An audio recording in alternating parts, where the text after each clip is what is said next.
Okay, so habang nakatambay tayo dito, may nakita tayong try natin din na food. Sana dito makbo.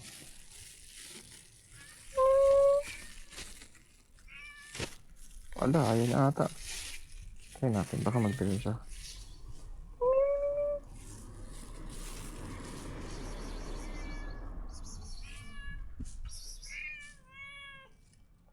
Try natin kakainin niya.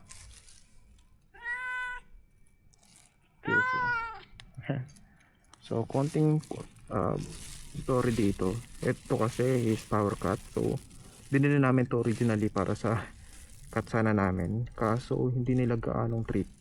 Actually trip nito nila before, pero hindi na nila nagustuhan nung bumili kami ng Monelo. So I decided na kain na lang sa other stray cats yung natitira.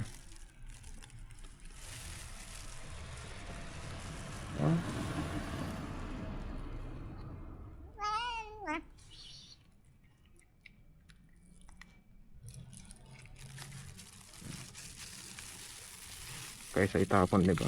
So bigay ko na lang sa other stray cat. Ano siya, actually kalahati lang tong kinuha ko kasi ito lang yung kaso sa bag. Medyo maliit lang kasi nadala natin bag right now, but check natin kung tomorrow nandito pa siya.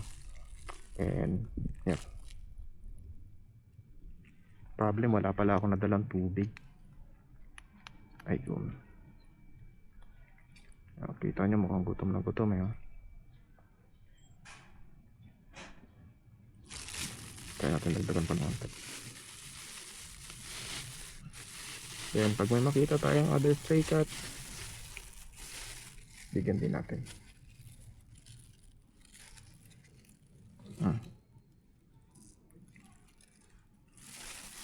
Okay na yun muna for now.